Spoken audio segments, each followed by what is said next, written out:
بسم اللہ الرحمن الرحیم۔ اللہ اکبر، سبحان اللہ، الحمدللہ، استغفر اللہ، الصلاۃ والسلام علیک یا رسول اللہ صلی اللہ علیہ وآلہ وسلم۔ ناظرین، بغداد کی مسجد میں وعظ جاری تھا کہ ایک شخص کھڑا ہوا اور ایک بزرگ سے ایک سوال پوچھا۔ سوال کیا تھا کہ اس حدیث مبارکہ کا کیا مطلب ہے کہ مومن کی فراست سے ڈرو کہ وہ اللہ کے نور سے دیکھتا ہے۔ بزرگ کوئی عام بزرگ نہیں تھے۔ انہوں نے کس طریقے سے اور کیا جواب دیا؟ بزرگ نے اس شخص کی طرف سر اٹھا کر دیکھا اور پھر کچھ وقفے کے بعد اس سے مخاطب ہوئے اور کہا، اس کا مطلب یہ ہے کہ تم مسلمان ہو جاؤ۔ سوال پوچھنے والا یہ سن کر ڈر گیا، گڑبڑا گیا، حالت غیر ہو گئی، جبکہ مسجد میں سینکڑوں انسان بیٹھے ہوئے تھے دوسرے، اور وہ یہ منظر دیکھ رہے تھے کہ بزرگ نے یہ کیا بات کہہ دی۔ اس لیے کہ جو سوال پوچھنے والا تھا اس کے سر پہ امامہ تھا، چہرے پہ داڑھی مبارک تھی، اور لباس بھی مسلمانوں کی طرح ہی پہنا ہوا تھا، تو یہ بزرگ نے کیا بات کر دی۔ اس کے بعد تفتیش کروائی گئی کہ یہ سوال پوچھنے والا کون ہے۔ تفتیش کرائی تو پتہ چلا کہ وہ ایک آتش پرست انسان تھا جو کہ ان بزرگ کا امتحان لینے کے لیے مسجد میں آ کے سوال پوچھ رہا تھا۔ یہ بزرگ کون تھے؟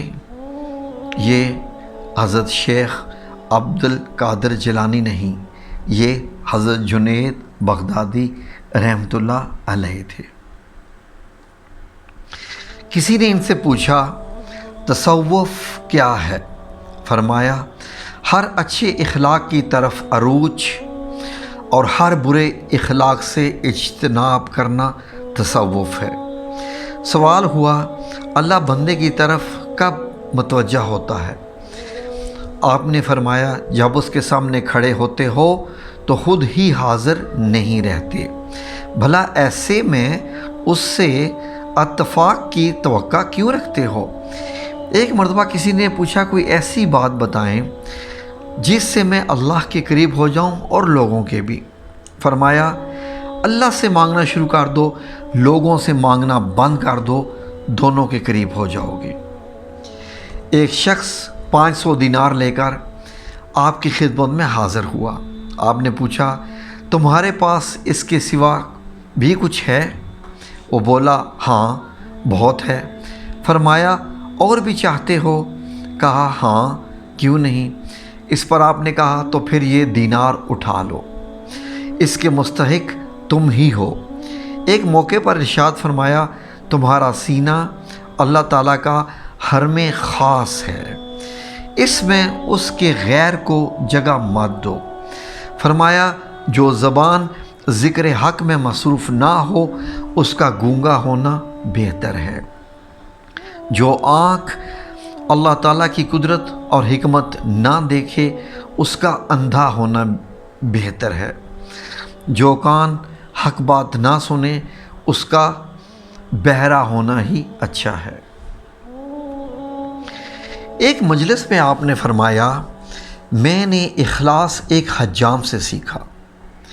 وہ ایسے کہ ایک روز استاد نے کہا، تمہارے بال بڑھ گئے ہیں، کٹوا کر آنا۔ میرے پاس پیسے نہیں تھے۔ حجام کی دکان کے سامنے پہنچا تو دیکھا وہ ایک گاہک کے بال کاٹ رہا تھا۔ میں نے اس سے کہا، میرے پاس پیسے نہیں ہیں، اللہ کے نام پر میرے بال کاٹ دو۔ یہ سنتے ہی اس نے یہ کہتے ہوئے گاہک کو ایک طرف کر دیا، اور پیسوں کے لیے تو میں روز بال کاٹتا ہوں، اللہ کے لیے آج آیا ہوں۔ اور مجھے کرسی پر بٹھا کر میرا سر چوما، بال کاٹ دیے۔ بہت عرصے کے بعد جب میرے پاس پیسے بھی آ گئے تھے، ایک دن اسی حجام کے پاس گیا اور اسے وہ واقعہ یاد دلا کر کچھ رقم پیش کی تو وہ بولا، جنید تم اتنے بڑے صوفی ہو گئے ہو، مگر تمہیں یہ پتہ نہیں ہے کہ جو کام اللہ کے لیے کیا جائے اس کا بدلہ مخلوق سے نہیں لیتے۔ ناظرین، ایک بہت ایمان افروز واقعہ جو آپ سنیں گے تو شاید آپ کا ایمان مزید تازہ ہو جائے گا انشاءاللہ۔ حضرت جنید بغدادی ایک جو ہے وہ خلیفہ کے یعنی بادشاہ جو بغداد کے تھے، ان کے درباری پہلوان تھے، پوری مملکت کی شان تھے۔ ایک دن دربار لگا ہوا تھا کہ دربار میں دربان نے اطلاع دی کہ صحن کے دروازے پر صبح سے ایک لاغر و نیم جان شخص برابر اصرار کر رہا ہے کہ میرا چیلنج جنید بغدادی تک پہنچا دو، میں اس سے کشتی لڑنا چاہتا ہوں۔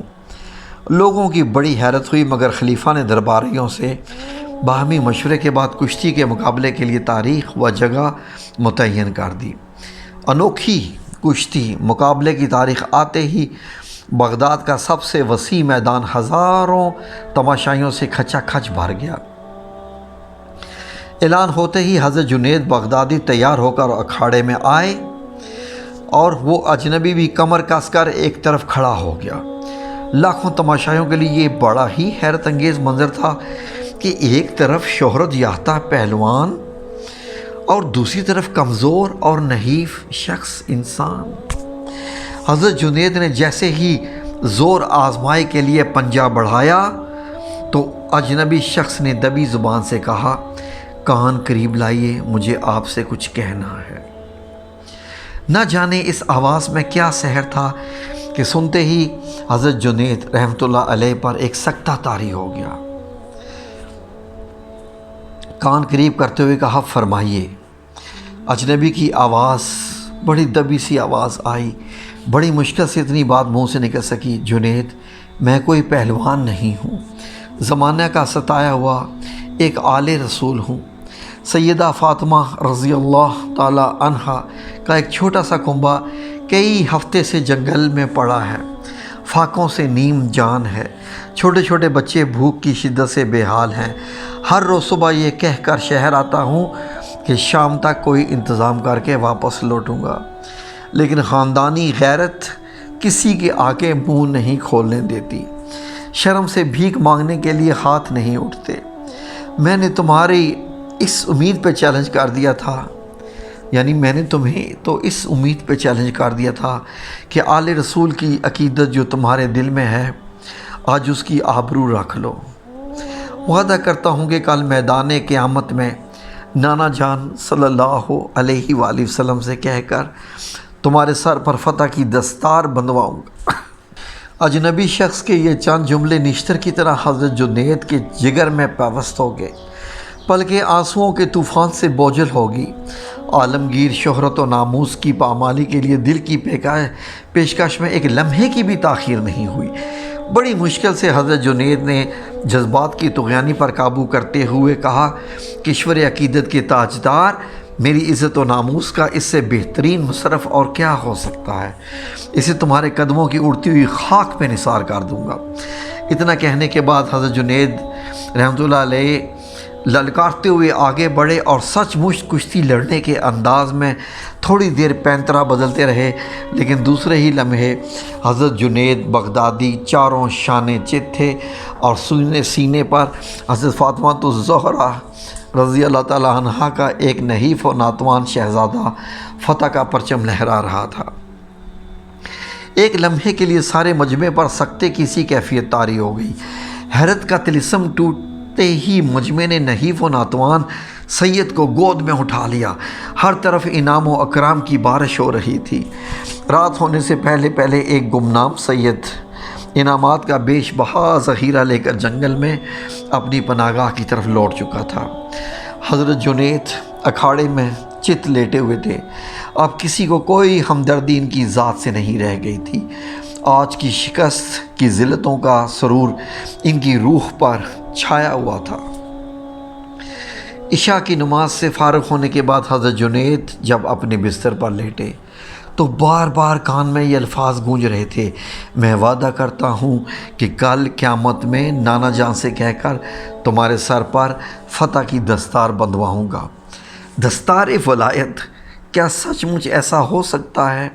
کیا میری قسمت کا ستارہ یک بیک اتنی بلندی پر پہنچ جائے گا؟ سرکار صلی اللہ علیہ وسلم کی نورانی ہاتھوں کی برکتیں میری پیشانی کو چھو لیں گی۔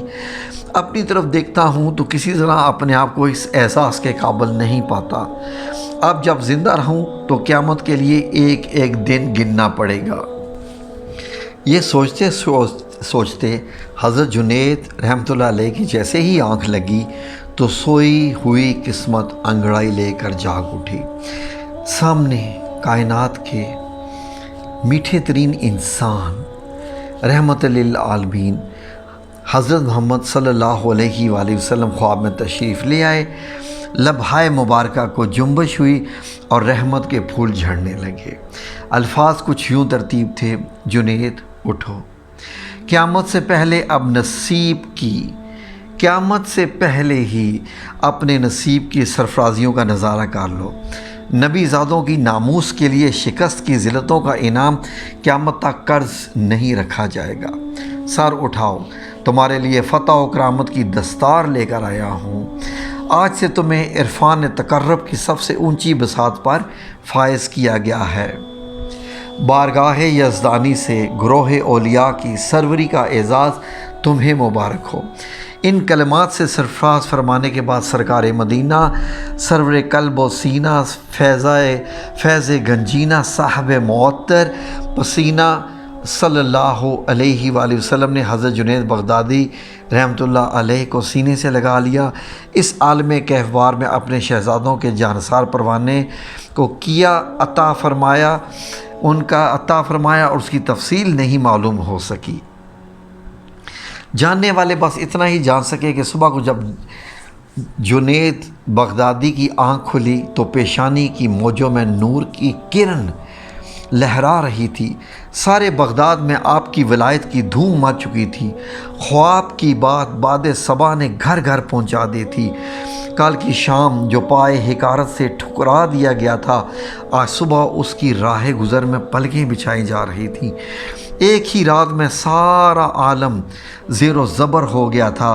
طلوع سحر سے پہلے ہی حضرت جنید بغدادی رحمۃ اللہ علیہ کے دروازے پر درویشوں کی بھیڑ جمع ہو گئی۔ جو ہی باہر تشریف لائے، خراج عقیدت کے لیے ہزاروں گردنیں جھک گئیں۔ خلیفہ بغداد نے اپنے سر کا تاج اتار کر قدموں میں ڈال دیا اور سارا شہر حیرت و پشیمانی کے عالم میں سر جھکائے کھڑا تھا۔ حضرت جنید بغدادی رحمۃ اللہ علیہ نے مسکراتے ہوئے ایک بار نظر اٹھائی اور سامنے موجود عاشقان رسول کے ہیبت سے لرزتے ہوئے دلوں کو سکون بخش دیا۔ پاس ہی کسی گوشے سے آواز آئی: گروہ اولیاء کی سروری کا اعزاز مبارک ہو۔ منہ پھیر کر دیکھا تو وہی نحیف اور نزار آل رسول، یعنی وہی شخص جو جیتا تھا کشتی میں، خوشی سے مسکرا رہا تھا۔ آل رسول کی ادب کی برکت نے ایک پہلوان کو لمحوں میں آسمان و ولایت کا چاند بنا دیا۔ ساری فضا سید طائفہ کی مبارکباد سے گونج اٹھی۔ آپ کی وفات 297 ہجری 910 عیسوی میں ہوئی۔ آپ مرض الموت میں بھی عبادت میں مشغول تھے۔ ایک نوجوان اس حالت میں آپ کو نماز پڑھتے ہوئے دیکھا۔ آپ اس حالت میں بھی سجدہ کر رہے تھے۔ سلام پھیر کر فرمایا: اس ہی کے ذریعے تو ہم اللہ تعالیٰ پہنچے ہیں، یعنی اسی نماز کے ذریعے ہی تو ہم اللہ تعالیٰ تک پہنچے ہیں، اسے کیسے ترک کر سکتے ہیں؟ ابو محمد جریری نے لکھا: میں حضرت جنید کے پاس گیا تو وہ سجدے میں تھے۔ میں نے کہا کچھ آرام کر لیں تو بہتر ہے۔ اس پر فرمایا: یہی وہ گھڑی ہے، مجھے اس کی سب سے زیادہ ضرورت ہے۔ پھر سجدے کی حالت میں انتقال کر گئے۔ روایت ہے کہ 60,000 سے زیادہ افراد نے آپ کا جنازہ پڑھا۔ لوگ آتے رہے اور جنازہ پڑھتے رہے۔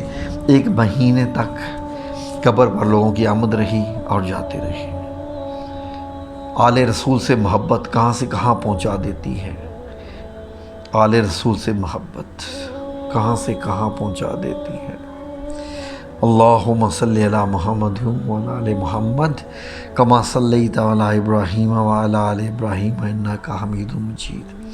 اللہم بارک علی محمد وعلی آل محمد کما بارکت علی ابراہیم وعلی آل ابراہیم انک حمید مجید۔